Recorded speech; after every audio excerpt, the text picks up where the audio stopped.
Marilah kita mulai hari ini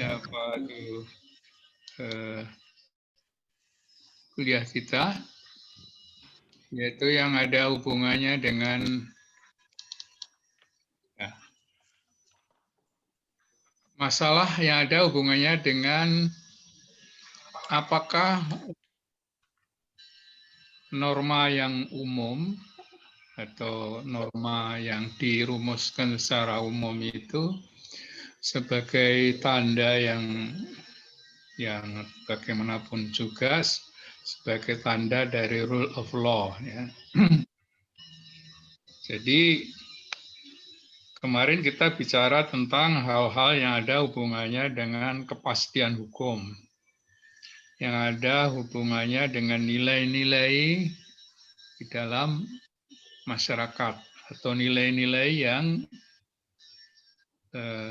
harus dimuat di dalam hukum, ya. Yang satu sama lain mempunyai versi sendiri-sendiri. Kesenian tidak mengakui, tetapi sisi lain Gustav Rosenbrook mengakui adanya nilai-nilai yang dikandung di dalam hukum. Mengapa demikian? Ya karena perubahan di dalam masyarakat itu tidak semata-mata secara tekstual, tetapi yang tekstual itu pun kemudian mengalami challenge, tantangan dari nilai-nilai yang berubah di dalam masyarakat itu sendiri.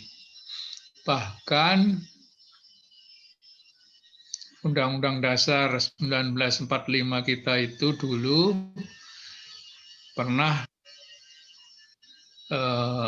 menjadi suatu undang-undang dasar yang MPR sendiri tidak mau merubah, ya, artinya tidak berkehendak untuk merubah. Ya. Padahal masyarakat berubah terus, dan itulah kenyataan yang ada di dalam proses ketatanegaraan kita. Tafsir yang ada di dalam UUD 45 itu sendiri, ya, sudah berubah juga, ya. Kemudian ada tambahan dari pasal-pasal yang semula tidak diperlukan, tapi juga akhirnya juga dituntut oleh masyarakat untuk berubah, ya.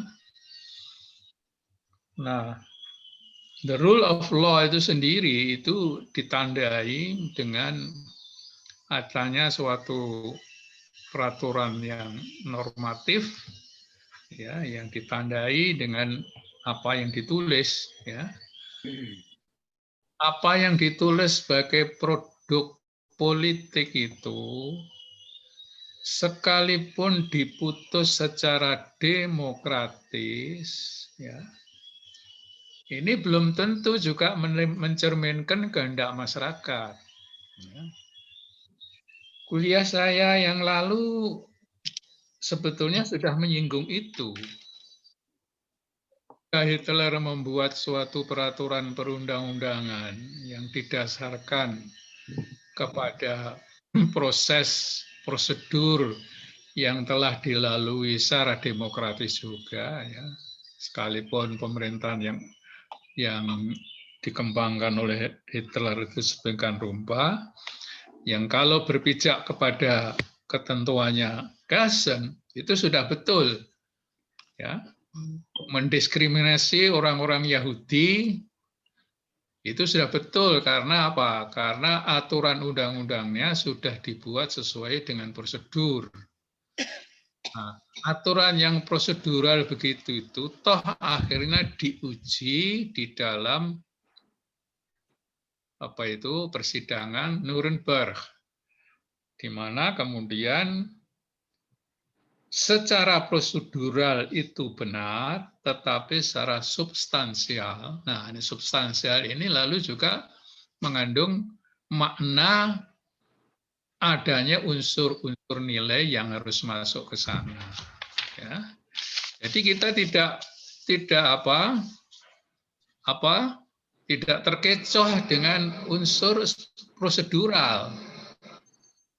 Bahwa yang prosedural itu sudah betul, belum tentu ya. Nah, ini pun yang kita hadapi saat sekarang itu juga begitu. Omnibus Law yang sudah diundangkan sekarang ini, berapa fraksi itu? 7 fraksi menyetujui, demokratis toh itu, 2 tidak menyetujui. Proseduralnya sudah betul, ya. Tapi nanti akan diuji di dalam masyarakat, apakah prosedural yang betul itu pasti menjamin adanya substansi yang betul. Nah, ini 2 hal yang pemikiran yang lebih jauh, yang sebetulnya itu sudah dikembangkan lama, dan itu selalu begitu di dalam proses ketatanegaraan kita, yang ketika ada pembuatan undang-undangan selalu begitu. Inilah, jadi kita lalu mempertanyakan hal yang demikian ini. Saudara-saudara sekalian, marilah kita beranjak pada hal yang kedua. Ya, apakah sebetulnya yang ini enggak jelas ya. Nah,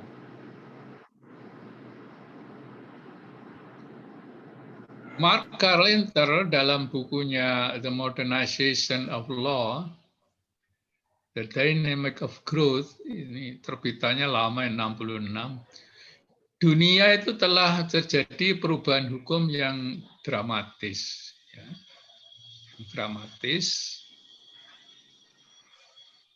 Hukum telah berkembang menerobos batas-batas suku, agama, pula teritorial. Indonesia pun mengalami yang demikian ini. Anda barangkali bisa mengambil contoh paradigma antara hukum dan hukum adat. Hukum adat dalam batas-batas tertentu terikat pada suku, pada agama dan teritorial. Ya. Tapi dia dihadapkan juga pada masalah yang perkembangan hukum nasional. Ya. Yang hukum nasional itu berlaku secara teritorial, itu tidak mengenal batas suku, agama, maupun teritorial pada umumnya. Ya. Inilah yang kemudian menjadi problem saat ini. Pengakuan, penghormatan terhadap kesatuan masyarakat hukum adat, yaitu hukum yang dianggap hukum yang hidup sepanjang masih hidup. Ini ketentuan yang begini ini ada di dalam Undang-Undang Dasar 45 sebagai bagian dari mengakomodir dalam perspektif nasional. Ya. Ini selalu ada ini. Jadi hukum yang dibuat, ya, peraturan undang-undang dan sebagainya, ipso jure, dan hukum yang sebetulnya dasar pada masyarakat adat itu bukan ipso jure, tapi ipso facto, fakta. Fakta saya sudah ada di sini. Saya sudah turun-temurun ada di situ.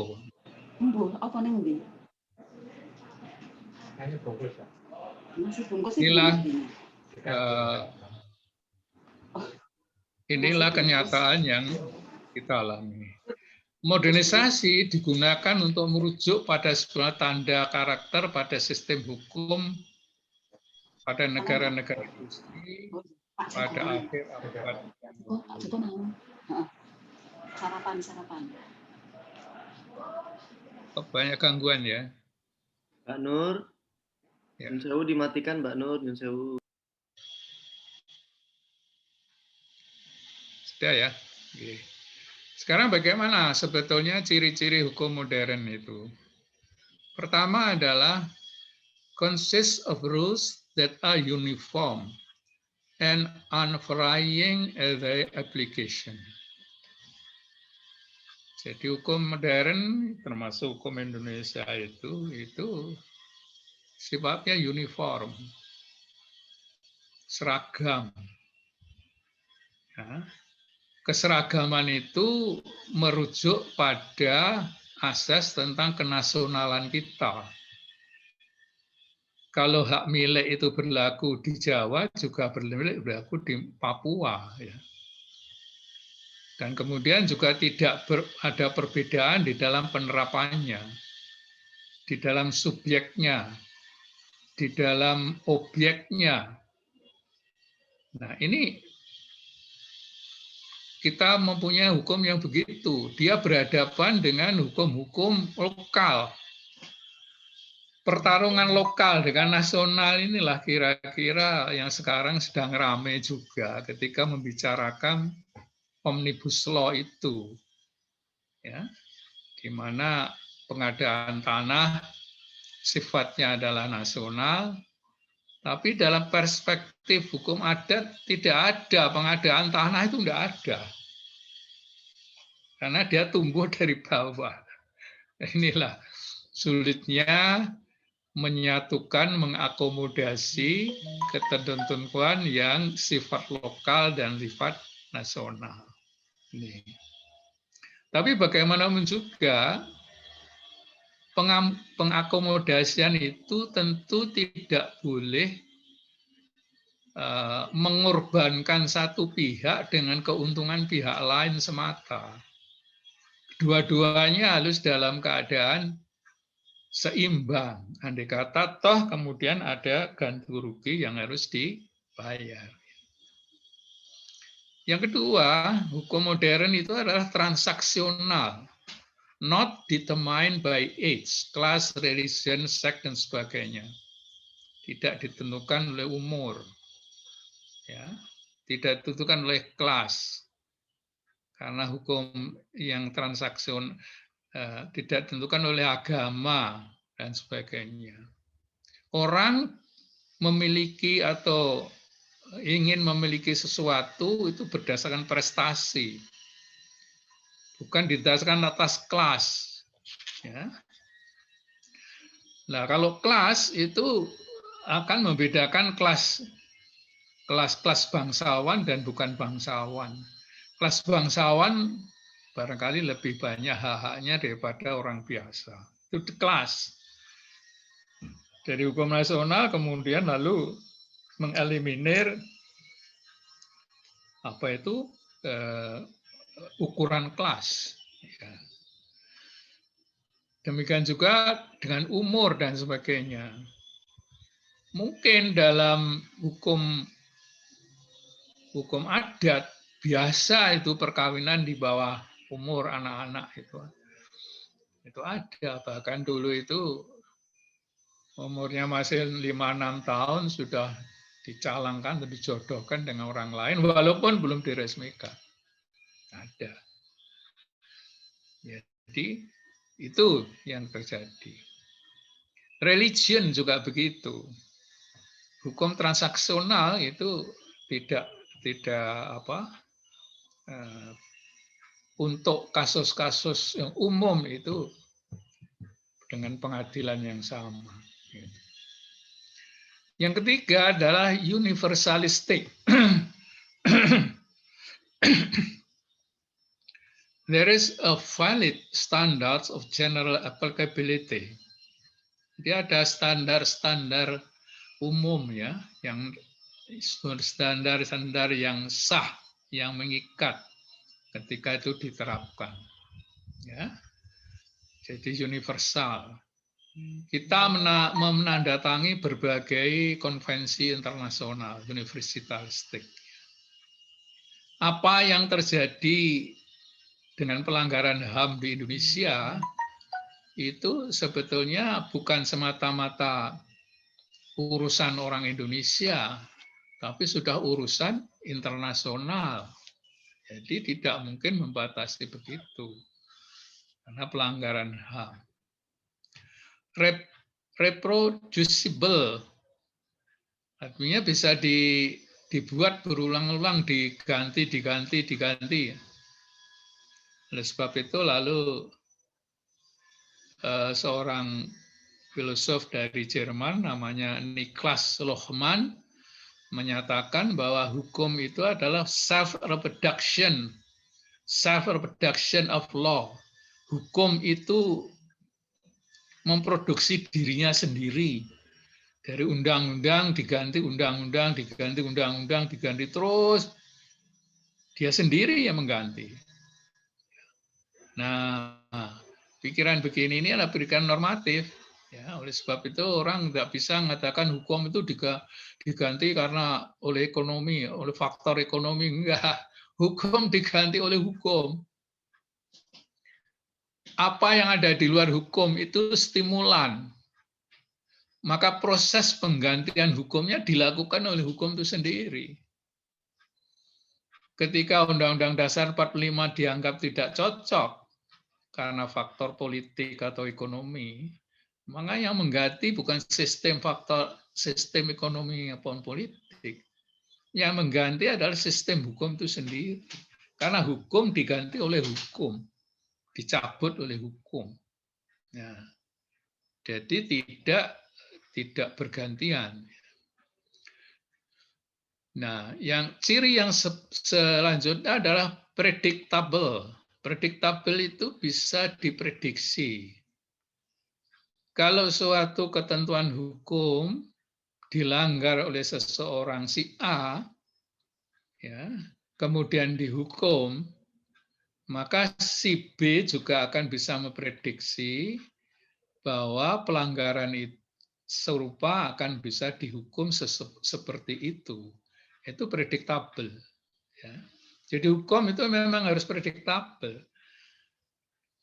Itulah yang kemudian dianggap sebagai bagian dari kepastian hukum. Kalau hukum tidak predictable itu bikin orang kacau. Bukan kacau. Cobalah sekarang ini misalnya saja.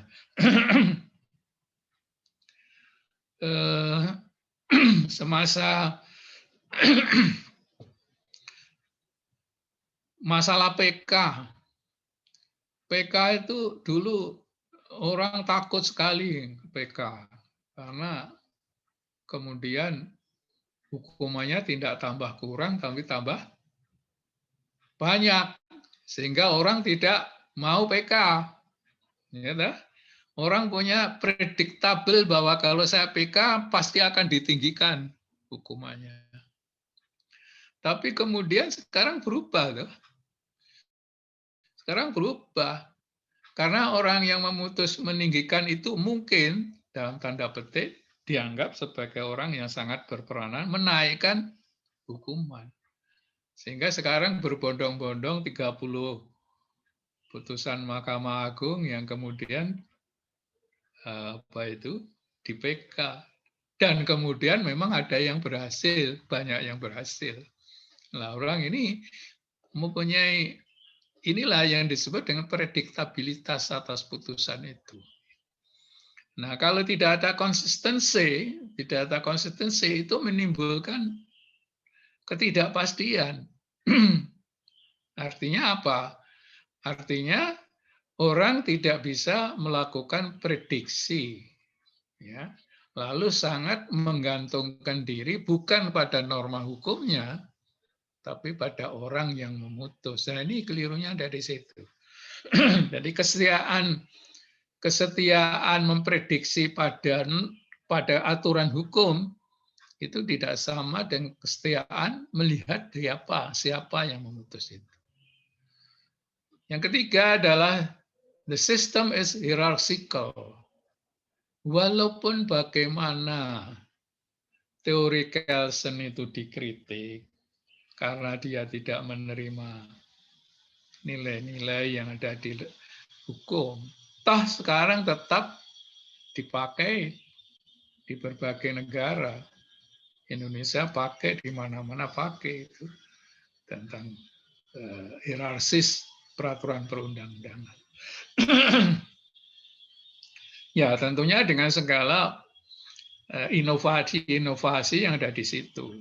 Sekalipun kemudian kelemahan dari Selson itu tetap saja menjadi bagian dari kritik, ya, kaum realis dan sebagainya. Yang selanjutnya, sistem itu adalah organized bureaucratically. Diorganisasi secara birokratis, ya. Jadi bukan digantungkan pada perseorangan, tapi pada birokrasi. Yang selanjutnya, ciri yang selanjutnya adalah rasional. Rasional itu ya masuk akal, gitu ya. Jadi ketentuan perundang-undang sekarang itu diperdebatkan supaya rasional. Sekalipun barangkali tidak ujung-ujungnya tidak mempunyai kesamaan dalam menilai suatu pasal atau draft. Tetap mereka menggunakan cara-cara yang rasional, yang bisa diterima akal, yang acceptable. Ya. Kemudian sistem itu is run by professional, ya, diselenggarakan oleh kaum profesional, ahli-ahli hukum. Ya. Itu saya kira sudah tahu semua, ya. Jadi hakim itu harus profesional, pengacara harus profesional, ya. Dan hukum itu becomes more technical and complex, semakin teknis dan kompleks. Jadi hukum itu mengikuti struktur masyarakatnya. Kalau masyarakatnya sederhana, ya secara teknis itu nggak kompleks lagi. Gitu. Pada masyarakat-masyarakat yang terisolir begitu, barangkali hukum itu cukup hukum perkawinan, hukum waris, ya, atau hukum-hukum yang sifatnya lebih bersifat etis, ya. Tidak perlu hukum saham atau yang lain-lainnya, apa yang disebut dengan kekayaan intelektual itu nggak ada itu. Hanya pada masyarakat yang kompleks itu begitu. Selanjutnya, hukum yang demikian modern itu amendable. Ya, bisa diamandemen, bisa diamnesti. Dan yang selanjutnya political. The state enjoys the monopoly over disputes within its cognizance. Ya. Jadi ini tergantung politik juga. Apanya itu keberadaan hukum itu, ya. Apakah ya sekarang sedang diuji apakah ketentuan threshold pemilihan presiden itu sekian persen itu apa enggak, semakin besar apa semakin kecil, ya. Kalau semakin kecil lebih memungkinkan partai-partai ikut. Kalau tidak ya ditinggal, harus ikut yang besar kan gitu. Itu sangat political, ya. The task of finding a law and applying it to concrete cases is differentiated in personal and technique from other governmental function. Ya, tugas menemukan hukum ketika diterapkan dalam kasus-kasus yang konkret itu berbeda in personnel and technique from other governmental function. Ya, sekarang inilah kita akan melihat hal yang demikian ini. Finding a law, bagaimana finding a law ketika zaman Orde Baru dan Orde sekarang ini pasti mempunyai ciri-ciri yang berbeda. Artinya apa? Ya, personal, ya, kekayaan personal untuk melakukan penemuan hukum itu sangat bervariasi tergantung kepada juga kekayaan seseorang di dalam menyelesaikan masalah tersebut. Kekayaan itu apa? Pilihan-pilihan. Pilihan-pilihan. Ya. Jadi pilihan-pilihan itu semakin membedakan satu dengan yang lain. Atau juga kemudian sangat dipengaruhi oleh governmental function, fungsi-fungsi pemerintahan. Ya. Di sinilah kita menemukan bahwa seseorang yang menekuni secara profesional, apakah pengacara atau hakim, ya, itu bisa dilihat dari cara-cara menemukan hukum. Ya. Yang walaupun finding law itu kemudian sebetulnya tidak disetujui, sebetulnya. Finding law itu kan seakan-akan hakim itu lalu membuat hukum, ya. Lalu disebut juga dia lalu ultra petita, misalnya. Ya banyak sekali. Tapi finding law itu sebetulnya kan secara teoritis itu kan sebetulnya menemukan hukum itu kan menemukan sesuatu yang sudah ada, ya. Jadi ada existing value, ada nilai yang sudah ada, lalu hakim menggali sesuatu yang sudah ada, bukan membuat, tapi menggali, menemukan sesuatu yang sudah ada. Inilah hukum modern. Nah, hukum modern itu kemudian apa sebetulnya lalu? Ketika yang applying itu adalah profesional, gitu ya. Hukum itu lalu lama-lama ini secara sosial, itu ini menjadi sesuatu yang lux, sesuatu yang tidak bisa dipahami begitu saja oleh sembarang orang. Lihatlah sekarang ini kaum profesional, ya. Saya itu misalnya aja tidak begitu tahu mengenai hukum pidana. Ia menjadi monopoli orang-orang yang menekuni hukum pidana. Jadi profesional itu akhirnya menjadi suatu klik dari profesional. Ya, saya tidak begitu tahu mengenai hukum kekayaan intelektual. Dia punya siapa? Orang-orang profesional di bidang itu. Nah, hukum itu semakin teknis dan kompleks, itu semakin mengerucut menjadi spesialis-spesialis di bidangnya. Saya kira sejajar ya dengan dokter, ya. Dokter juga begitu. Dokter itu dokter umum, lalu spesialis, lalu super spesialis, gitu ya. Spesialis bedah, ya, ada bedah apa otak atau apa, bedah saraf atau bedah apa itu yang lain-lainnya, itu menjadi spesialis. Tapi sebetulnya juga karena apa? Satu sama lain itu juga seringkali tidak bisa dipisahkan. Sekalipun dia menjadi ahli bedah, tapi juga memerlukan ilmu yang lain yang dimiliki oleh orang lain. Jadi seorang yang menangani pasien itu juga memerlukan info-info lain yang dia tidak pahami, gitu ya. Itu. Jadi itulah saya kira hukum yang modern itu. Kita lanjutkan. Nah, hukum yang modern itu akhirnya itu menjadi ya semacam pokok dari ideologi liberalisme ini. Ya. Jadi kita melihat bahwa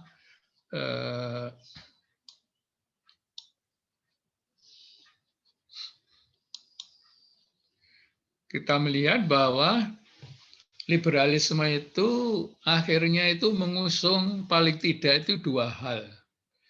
Yang pertama adalah kebebasan individu, ya.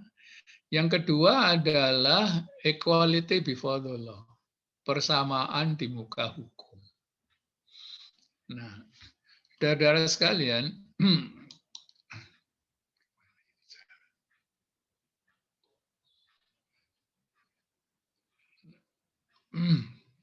jadi para pengusung liberalisme itu adalah one is the dislike for arbitrary authority. Dia tidak menyukai pemerintahan yang yang arbitrary, yang sewenang-wenang, ya, otoritas yang sewenang-wenang.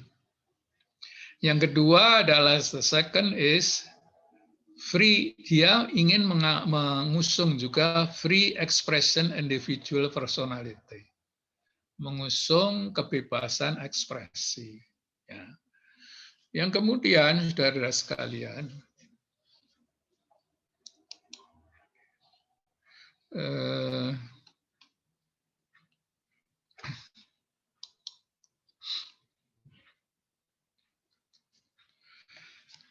nah, apa yang tidak disukai dari liberalisasi ini ya? Apa yang tidak disukai selain dua itu? Ia sebetulnya itu non-conformist in religion. Jadi ukuran-ukuran yang diambil dari ukuran agama itu tidak bisa dikonformasi. Oleh sebab itu saya beberapa saat atau beberapa hari yang lalu sempat membaca majalahnya, lupa dari mana itu, bahwa Bible itu tidak boleh ditaruh di perpustakaan di Amerika. Jadi kitab sucinya saudara-saudara kita itu tidak boleh ditaruh di perpustakaan. Bahkan membiayai kegiatan keagamaan berdasarkan anggaran belanja negara itu adalah inkonstitusional. Coba lah. Kan berbeda dengan kita. Kita malah ada departemen agama yang membiayai berbagai kegiatan keagamaan. Di sana tidak. Di sana itu membiayai kegiatan agama dengan APBN itu inkonstitusional. Beda. Yang kedua adalah dia sekularis. Nah, memang sekularis. Dia membedakan antara memisahkan, tidak percaya kepada agama. Jadi agama tidak bisa menjadi tolak ukur. Yang ketiga, skeptics. Jadi non-conformist in religion, sekularis, skeptik. Dan bahkan anti-religius, anti agama. Ya. Ini terjadi. Jadi disinilah sebetulnya problem-problem HAM itu kalau mengkiblat pada negara-negara yang sekuler begini ini tidak cocok dengan kita. Di negara-negara sekuler, di Perancis dan sebagainya itu, Presiden Hollande itu kalau didampingi perempuan itu bukan istrinya, itu pacarnya itu. Nah, kalau di Indonesia ada Presiden Jokowi didampingi pacarnya kan geger sekali. Tidak mungkin, di sana biasa. Nah, sebab itu lalu living apart together itu biasa. Living apart itu ya kalau keluar seperti suami istri, tapi together kembali ke apartemen, ya kamarnya sendiri-sendiri. Jadi Indonesia yang ditangkap oleh Satpol PP, setiap hari saya lihat ada di situ Satpol PP ini ngurusi gitu juga ya. Oke lah. Jadi liberal itu usually juga individualis. Pluralis. Jadi ya ini yang saya lihat dari Encyclopedia of Social Scientists, yang ditulis oleh G. Smith halaman 276. Saudara bisa dari sana. Baik, kita lanjutkan. Ini kok ketutup. Nah, saudara-saudara sekalian, mari kita melihat dari sisi yang lain. Nah, bagaimana kemudian muncul equity? Equity itu bisalah kita bandingkan di sini adalah putusan-putusan yang melengkapi ketentuan perundang-undangan. Di sini disebut equity was justified correction of law. Dibenarkan sebagai koreksi terhadap hukum.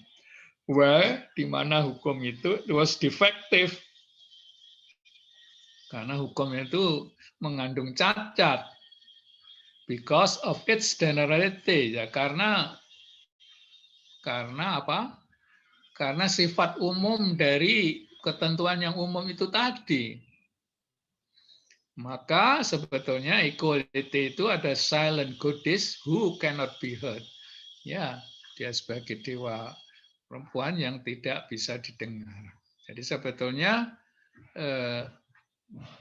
ketentuan-ketentuan apa yang disebut dengan penemuan hukum dan sebagainya itu yang di sini disebut dengan equity itu koreksi terhadap hukum tertulis itu sendiri.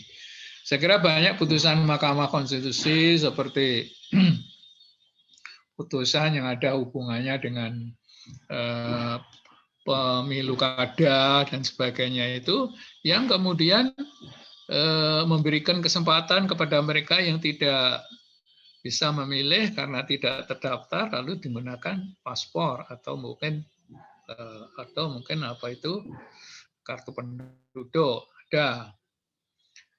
Equity juga bisa kemudian memberikan kesempatan yang secara tradisional terdegradasi ataupun terpinggirkan begitu ya. Paling tidak itu 50% dari warga negara Indonesia itu adalah perempuan. Tetapi mengapa yang menjadi anggota DPR itu sedikit sekali? Ini kan tidak mewakili atas dasar persamaan di muka hukum. Lalu akhirnya apa? Akhirnya hal yang demikian ini dimuat di dalam ketentuan pemilu. 30% itu adalah harus calon dari perempuan. Ya. Nah, ini ada sesuatu yang kemudian dalam perspektif konstitusi itu merupakan afirmatif, ya, sesuatu yang harus didahulukan karena budaya kita itu budaya lebih patrilineal, ya, laki-laki, ya.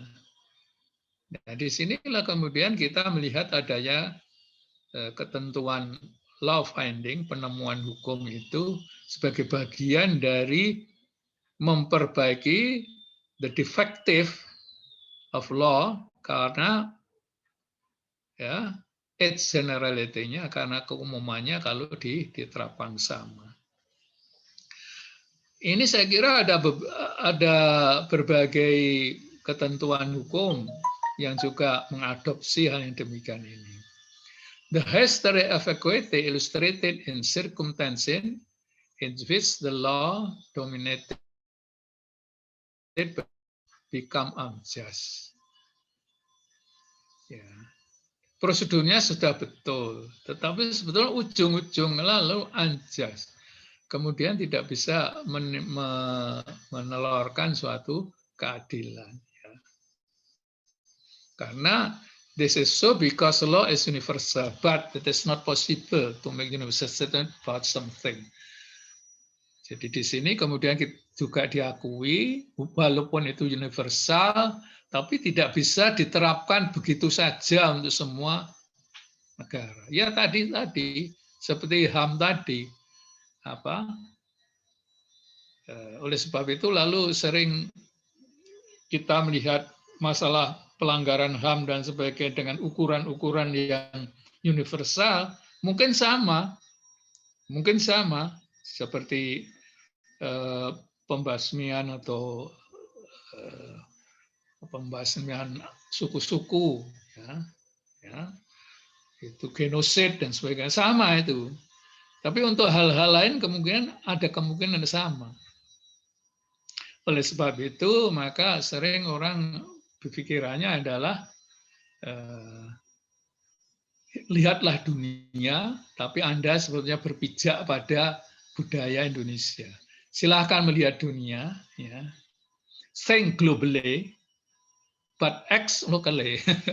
Think globally, but act locally. Berpikir masuk global, tapi sebetulnya Anda tuh X itu lokal, itu juga lokal. Sebetulnya saudara juga terikat pada ketentuan-ketentuan lokal itu tadi.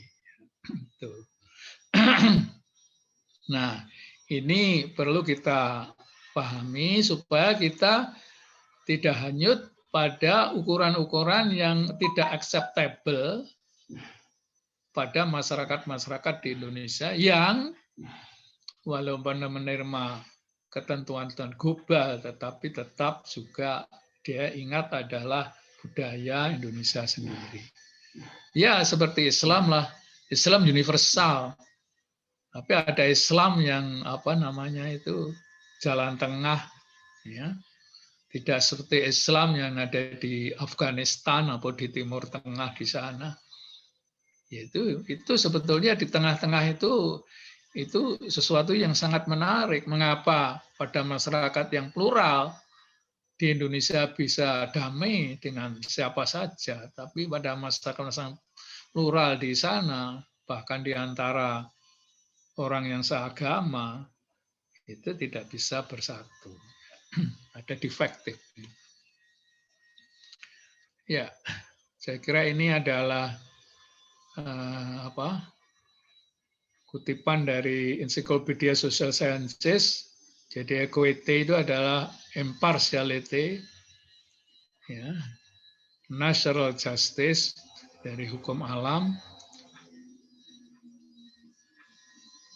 Ya, saya kira ini. Oke. Nah, oleh sebab itu maka sekali lagi bahwa mengusung liberalisme tadi yang saya sebut adalah menghormati perseorangan dan equality before the law tadi, saya kira inilah kira-kira salah satu jabarannya. Pertama adalah generality principle and liberalism. Citizens should be free from domination by government. Rakyat itu tidak harus bebas dari dominasi negara, ya. Dominasi government official. Jadi bukan semuanya ditentukan oleh negara, tidak. Ya. Karena kalau demikian halnya, maka sebetulnya tidak ada kebebasan. Mengakui agama ya, tapi mengatur-ngatur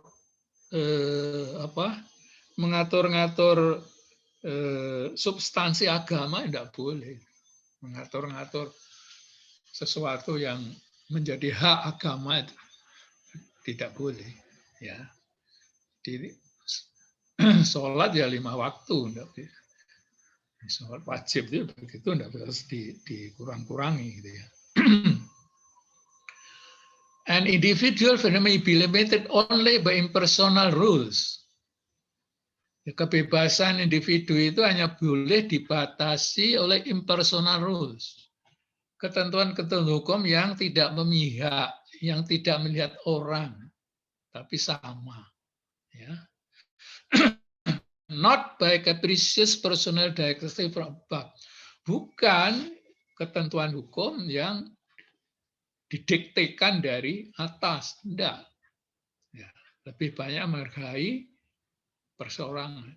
Jadi kalau orang sudah paham, sudah menerima, acceptable and observe, sudah bisa menerima dan menjalankan sesuatu itu dengan baik, itu sebetulnya tugas negara itu ringan, gitu. Ringan. Jadi dominasi daripada government official itu kecil. Sekarang ini ada pandemi. Negara mewajibkan cuci tangan, pakai masker, jaga jarak. Itu adalah general principle. Nah, general principle-nya demikian itu, apabila ditaati oleh masyarakat, itu mengurangi dominasi negara untuk melakukan razia-razia dan sebagainya. Tapi karena masyarakatnya itu tidak disiplin, ya pasti itu lalu negara itu harus ikut campur tangan. Demikian juga judiciary should apply personal rules. Jadi pengadilan juga menerapkan ketentuan-ketentuan yang impersonal, yang diukur antara lain dari kewarganegaraannya saja. Antara lain. The people can predict the future consequences for the activities and is able to plan their lives. Orang itu lalu bisa memprediksi apa konsekuensi selanjutnya apabila aktivitas yang dia lakukan itu, dan kemudian mampu untuk merencanakan planning kehidupan yang akan datang. Masa Orde Baru barangkali orang bisa melihat siapakah yang bisa jadi gubernur, biasa jadi bupati, biasa jadi wali kota. Maka orang lalu memprediksi sekolah untuk apa kalau kemudian lulus sekolah yang menguasai kepamong kerajaan lalu tidak bisa jadi gubernur. Orang able to plan their lives. Banyak orang kemudian bisa masuk angkatan bersenjata atau tentara. Tentara kan bisa jadi gubernur, bisa jadi rektor, bisa jadi dekan. Ini lebih banyak ya, mereka tidak bisa memprediksi sebetulnya yang bagaimana. Nah, begitu reformasi dibuka, wah semuanya mungkin. Semuanya mungkin. Apakah pensiunan tentara, pensiunnya polisi, atau kemudian rakyat biasa, ya bisa jadi pimpinan. Ya. The equal treatment of person under the law. Ini perlakuan terhadap seseorang itu didasarkan hukum. Tidak ada eksepsi. Tidak ada eksepsi. Masyarakat itu kadang-kadang juga melakukan sesuatu yang saya anggap itu warisan masa lalu aja. Masa lalu. Ya. Anda ditangkap polisi, saudara salah, tapi kemudian saya bilang, saya ini anaknya si A, si B, si C, atasan saudara, ini kan mau exception. Ya anaknya siapa saja, kalau kemudian melanggar hukum ya harus ditangkap. Maka competitive society, masyarakat yang berkompetisi begini ini, based on free enterprise, ya artinya bersaingan secara bebas, requires rationality, memerlukan sesuatu yang rasional, certainty, kepastian, and calculability, dan sesuatu yang bisa diprediksi, bisa dikalkulasi. Because the probable private economic decision, karena segala kemungkinan keputusan-keputusan privat di bidang ekonomi must be foreseeable, harus bisa diprediksi mulai sekarang, bisa dilihat untuk masa yang akan datang. Inilah saya kira beberapa hal yang perlu dicatat mengenai keadaan hukum di Indonesia ini, atau mengenai ketentuan perundang-undangan, apa saja yang menjadi prinsip-prinsip liberalisasi saat ini, supaya apa? Supaya kita bisa memahami fungsi daripada undang-undang dan sebagainya, fungsi prosedur, bahwa kita tidak selalu bahwa prosedur yang benar itu pasti adalah sesuatu secara substantif yang benar. Saya kira saya itu saja. Terima kasih. Assalamualaikum warahmatullahi wabarakatuh. Waalaikumsalam warahmatullahi wabarakatuh. Oke, saya kira cukup ya. Oke.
Mohon maaf, ini udah ada suaranya ya?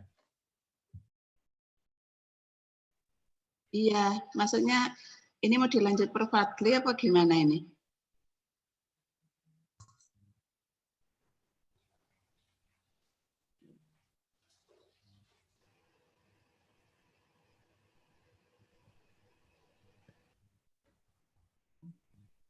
Mas Gatot nggak ada suaranya tadi bicara, belum dibuka itu. Ya, mungkin Bu, bisa disampaikan ke Prof. Fadli atau lanjutnya gimana atau tugasnya gimana? Nah, beliaunya kan ada di sini, nggak ikut. Prof. Fadli posisinya di Cengkareng. Iya, beliaunya gabung tapi posisinya di area publik tuh di Cengkareng tadi di awal tadi sudah menyampaikan beliaunya. Oh, Tapi gitu. enggak apa-apa coba di Japri aja Bu Ketua. Saya tahu, aku kan nggak HP nih sehingga nggak maksimal untuk mengikuti Zoom. Nggak. Iya, Japri